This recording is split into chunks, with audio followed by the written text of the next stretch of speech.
কুলু জেত ওয়াদ্দাহিনু ফাইন্নাহু মিন শাজারাতিন মুবারাকা, তোমরা olive oil এটা খেও এবং এটা গায়ে মালিশ করো, কেননা এটা বরকতময় একটা গাছের ফল। শাজারা মুবারাকা, এটা শরীরের ব্যাড কোলেস্টেরলকে কমিয়ে দেয়। দাড়িতে অ্যাপ্লাই করলে, চুলে অ্যাপ্লাই করলে সহজে পাকে না দাড়ি চুল, এবং স্কিনে অ্যাপ্লাই করলেও স্কিনের জন্য ভালো, স্কিনের জন্য বেশ ভালো। এটা যাদের সুযোগ হয় আপনারা দাড়িতে চুলে অ্যাপ্লাই করবেন, খাবেন।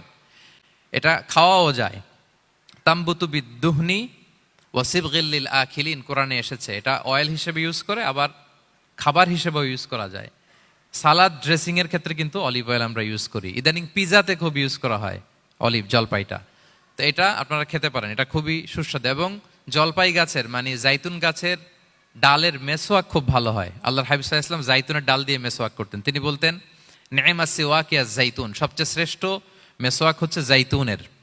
মিনাশ শাজারাতিল মুবারাকা, কারণ এটা বরকতময় গাছের ডালা। এবং ফাইন্নাহু সিওয়াকি ওয়া সিওয়াকুল আম্বিয়া মিন ক্বাবলি, এই জাইতুনের ডাল দিয়ে আমিও যেমনি মেসোয়াক করি, আমার আগে যত নবী পৃথিবীতে এসেছে সবাই জাইতুনের ডাল দিয়ে মেসোয়াক করতো।